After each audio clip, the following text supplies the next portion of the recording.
दोस्तों ये जो आप नोट देख रहे हो ये मेरे यूपीएससी के हैं। हाँ, और मेरे जो यूकेपीएससी जो हम लोग मेंस एग्जामिनेशन जब मैं बैठता हूँ तो मैंने ये नोट्स बनाए थे। बेसिकली ये जब मैं कोचिंग लेता था वाजीराम से और उसके बाद विजन आईएएस से थोड़ा बहुत मैंने प्रैक्टिस किया था, तो वहाँ के ये नोट्स हैं। तो बेसिकली जब मैं उसमें था तब मैंने ये नोट्स बना लिए थे, हालांकि उन्होंने मुझे दी थी। ओके, तो अब यहाँ पे आपने समझना है कि ऐसे क्या है कैसे है। ये नोट मैंने ऑलरेडी आपको प्रोवाइड करा दिए। ये पीडीएफ आपको ऑलरेडी मिल चुकी है। पीडीएफ मिलने से कुछ फर्क नहीं पड़ता, फर्क पड़ता है कि आपने इस पीडीएफ को समझना कैसे है, क्योंकि ये बेसिकली ऐसे राइटिंग कैसे करनी है ये इसके ऊपर है। ठीक है, जो मैं यहाँ पे आपको बता रहा हूँ। ठीक है, ऐसे राइटिंग के ये नोट्स हैं। इसके टोटल ऐसे राइटिंग के 3 नोट्स आते हैं, 3 फेजेस होते हैं। मैंने आपको स्टेज 1 ये जो सेक्शन 1 है ये तो दे दिया है, फंडामेंटल ऑफ ऐसे राइटिंग। थोड़ा बहुत मैं इसका अभी पढ़ा भी दूंगा आपको। टीम्स एंड एप्लीकेशन, इसके लिए डेटा चाहिए होता है और वो आपको पार्ट 2 में सेक्शन 2 में मिलेगा, जो कि कोर्स में इसमें आपको नहीं मिलेगा। ठीक है, और ये पीवाई की सॉल्यूशन है जो कि हमको क्लास में करवाना है। ये 3 चीजें होती हैं जो हम लोग ऐसे लिखने के लिए यूज करते हैं। ठीक है, इतना आपने कर लिया तो फिर आपके 20 मार्क्स, मतलब 20 मार्क्स जो फुल मार्क्स है वो कंप्लीट हो जाएंगे। अब यहाँ पे समझो आप क्या इंपॉर्टेंट है। ठीक है, आपको ये पूरा नहीं पढ़ना है। ठीक है, आपको जो सीधा आना है वो आना है यहाँ पे आप इंट्रोडक्शन में। ठीक है, ये इंस्ट्रक्शन छोड़ो। ऐसे क्या होता है, ऐसे और लॉन्ग आंसर क्वेश्चन में डिफरेंस है। ठीक है, ऐसे जो होता है इसमें आप एथिकल चीजों को, फिलोसफिकल चीजों को और जो आपकी व्यूज हैं आप उसका इस्तेमाल कर सकते हो। बट अगर जो लॉन्ग आंसर क्वेश्चन है बेस्ड होते हैं करंट इवेंट्स पे, उस पे आप किसी चीज का रेफरेंस नहीं दे सकते, ना ही आप फिलोसफिकल चीजें और एथिकल चीजों को आप उसमें ऐड ऑन कर पाएंगे। जो क्वेश्चन पूछा है आपको रेलेवेंसी उसी पर ही रखनी होती है। ऐसे राइटिंग में आप बहुत चीजें ऐड कर सकते हो। ऐसे का मतलब होता है आप इसकी नॉलेज कितनी रखते हो। ठीक है, दूसरी चीज, जब आप एक ऐसे लिखते हैं, ठीक है, तो आपको एक स्ट्रक्चर फॉलो करना होता है। मैं आपको यहाँ पे बता देता हूँ स्ट्रक्चर क्या होता है। सबसे पहला होता है इंट्रो। ओके, मैं यहाँ पे थोड़ा इसको बड़ा कर देता हूँ, ये आपके हेल्प करेगा आपको लिखने में। ठीक है, जो मैं आपको ये फ्री में दे रहा हूँ ना भाई, ये आपको मैंने खुद 1 लाख का कोर्स लिया है तब जाके मिला था मुझे। ओके, तो ये समझना कि दुनिया में सब चीज फ्री है। ओके, फ्री की चीज जितनी अच्छी होती है आप लोग को पता ही है ना। समझ में आ गया, तो वो आपको समझना है फ्री की चीज कितनी इंपॉर्टेंट होती है। इंट्रो होता है दूसरी चीज। ठीक है, दूसरी चीज जो आता है वो आता है बॉडी। ठीक है, तीसरी चीज जो आता है वो आता है कंक्लूजन। ये मैं आपको लोग को इसलिए बता रहा हूं क्योंकि आपका जो IBACI है उसमें बेसिकली सिर्फ टियर 2 जो है उसमें आपका जो ऐसे है वो एक ही है, तो वहां पे ज्यादा फर्क नहीं पड़ता। हालांकि अगर मैं यूपीएससी की बात करता तो यहाँ पे मैं अभी आपका सब हेडिंग, मेन हेडिंग और भी मैं बहुत सारी चीजें यहाँ पे डिस्कस करता, बट आपके लिए इतना ठीक है। ठीक है, इंट्रो में आप उसका बैकग्राउंड, आप उसकी करंट सिनेरियो दोनों डिस्कस करते हैं। बॉडी में आप उसका कंटेंट, उसकी रेलेवेंसी, उसका इंफॉर्मेशन यूज करते हैं।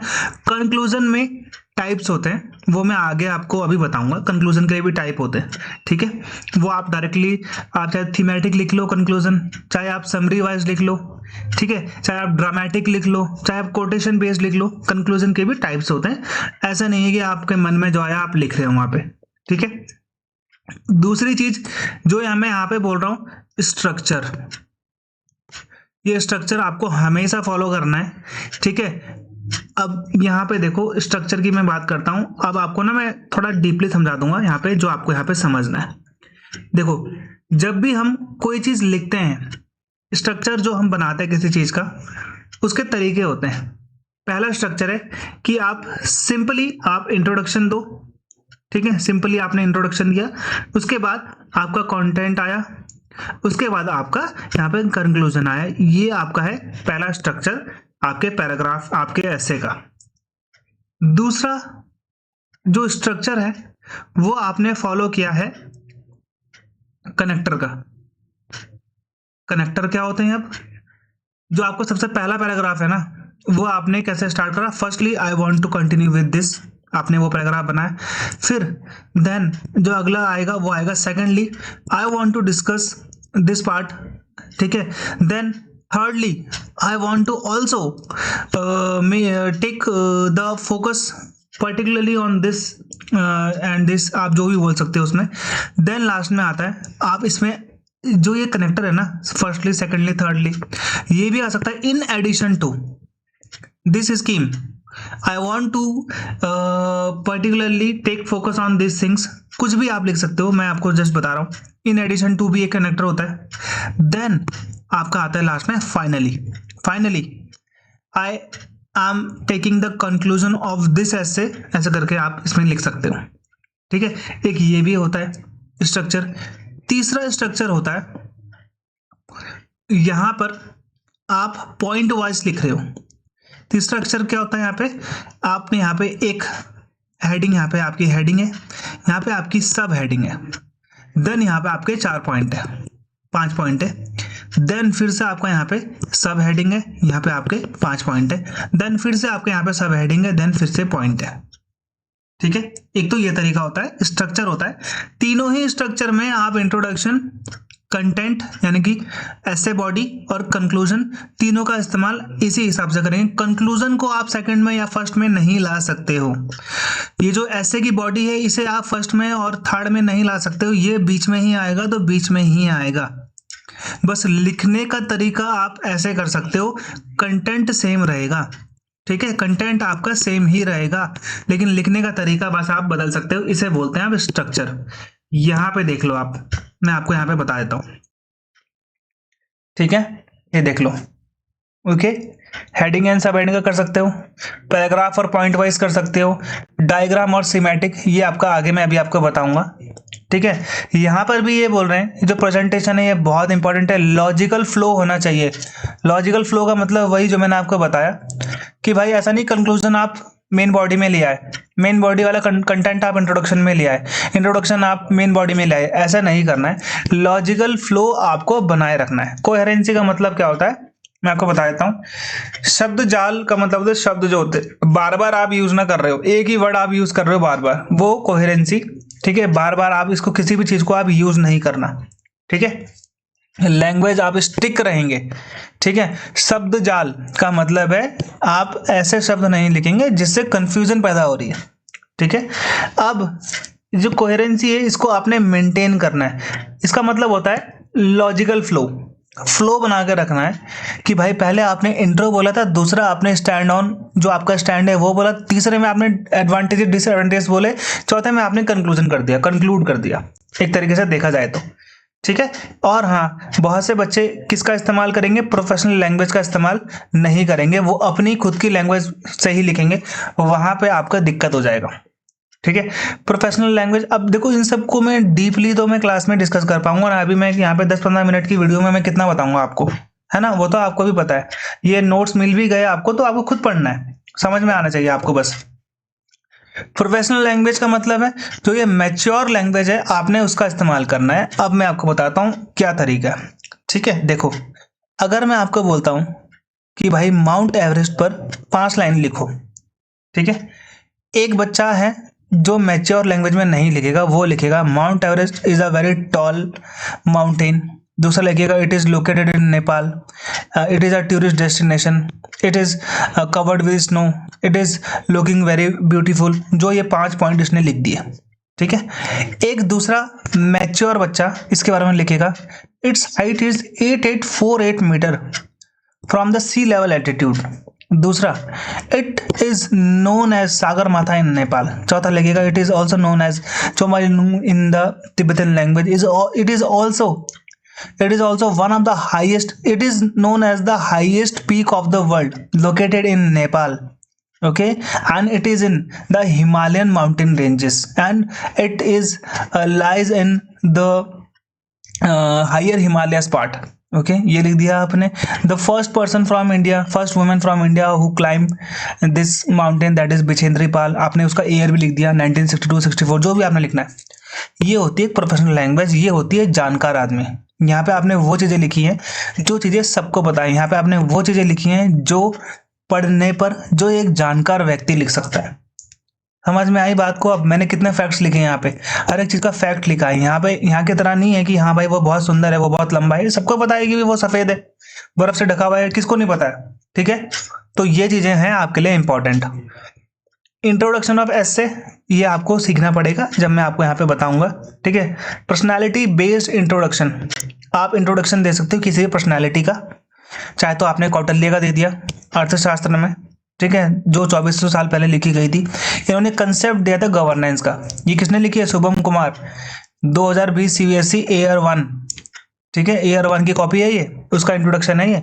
ठीक है, ये किसका है? ये भी उन्हीं का ही है शायद। ठीक है, these can there together cause, okay, that we move together to much prosperous world. यहाँ पे इन्होंने लिखा है, आप किसी भी हिसाब से ले सकते हो, यहाँ पे पर्सनैलिटी बेस्ड इंट्रोडक्शन है, जहाँ पे आप बताओगे किस पर्सनैलिटी के बारे में, वहां से आपका इंट्रोडक्शन। कोटेशन बेस्ड सबसे बेस्ट रहता है ये आपके छोटे एसेस के लिए, जहाँ पे IBACIU का चल रहा है। यहाँ पे आप ये लिख देंगे, I have a vision by 2020 India will be a super power, but for that to happen we need upliftment of all citizen. ये किसने कहा था? डॉक्टर APJ अब्दुल कलाम ने। ये कोट आप लिख दोगे ना भाई साहब, समझ लो ये स्टेटमेंट है, ये कोटेशन है, तो आपका बहुत हाई लेवल हो जाएगा। ठीक है, 4-5 नंबर तो यहीं मिल जाएंगे। इशिता किशोर ने लिखा है यहाँ पे, क्या लिखा है? अब ये वाला ऊपर वाला नहीं पता। Of opinion we must listen for the truth can emerge from anywhere. JS Mill ने लिखा था ऑन डेमोक्रेसी। इशिता किशोर की कॉपी है ये, 2022 के CSE टॉपर की, उन्होंने ऐसा इंट्रोडक्शन दिया था।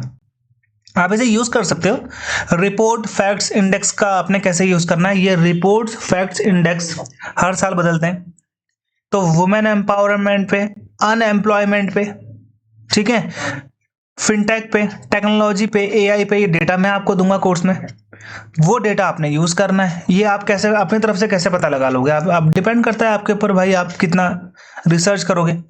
ठीक है, रिसर्च कर भी लोगे तो फिर उसको चेक कैसे करोगे? चेक करना है तो आपको यहीं आना पड़ेगा, है ना। देखो, नरेशन बेस्ड इंट्रोडक्शन, नरेशन का मतलब होता है जब आप किसी चीज को यहाँ पर आप स्टोरी बता रहे हो। ठीक है, it was a summer of 2020 when a big protest rocked United State of America on a localised issue where police killed George Floyd. The protest #Black Lives Matter spread to whole of the USA and then Europe and other parts of the world। ये एक narration है। Narration का मतलब एक कहानी इन्होंने यहाँ पे बताई है, आप इससे भी यूज कर सकते हो, इस्तेमाल कर सकते हो। Last winter Texas was hit by N intense cold waves, there were severe snowstorms and the power lines, water lines and other essentials। आप स्पेलिंग देख रहे हो यहाँ, मतलब राइटिंग देखो एक बार। इतनी आप सोचते हो कि राइटिंग का बहुत बड़ा इफेक्ट पड़ता है, लेकिन ऐसा नहीं है।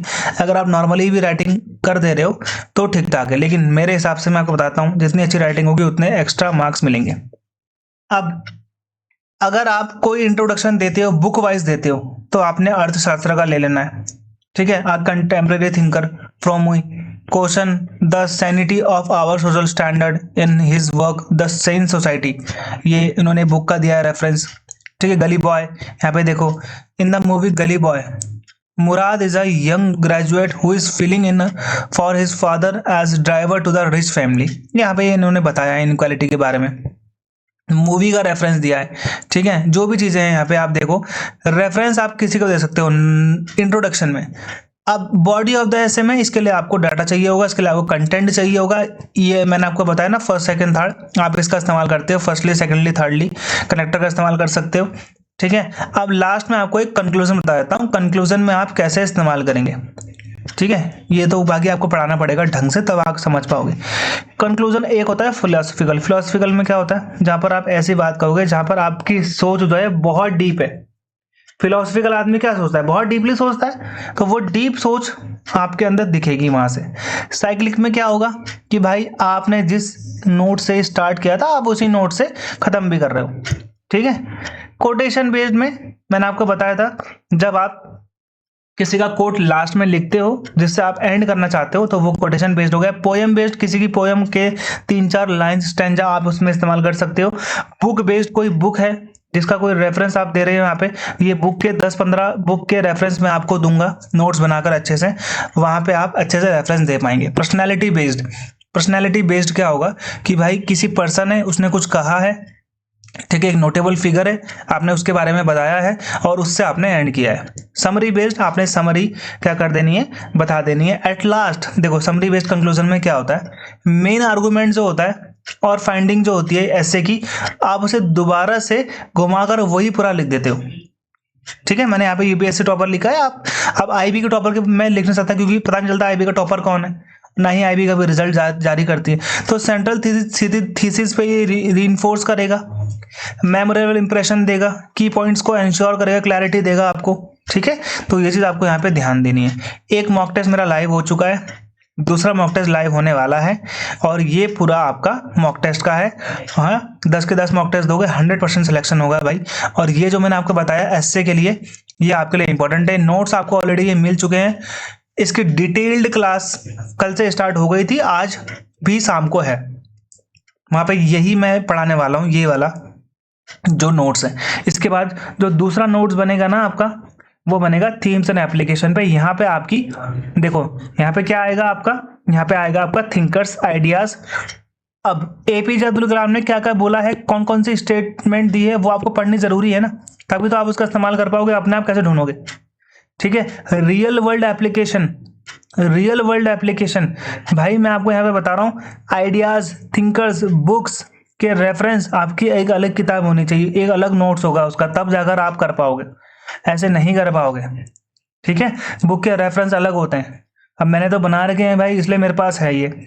आप 3-3 हज़ार 4-4 हज़ार के नोट्स ले लो, वहां पर भी आपको नहीं मिलेंगे जो मैंने आपको ये फ्री में दी है ये वाली बुक। समझ में आ गया? तो क्लास है शाम को, आप ज्वाइन करना ना भूलिएगा। मिलते हैं हमारे अगले, गुड बाय, जय हिंद।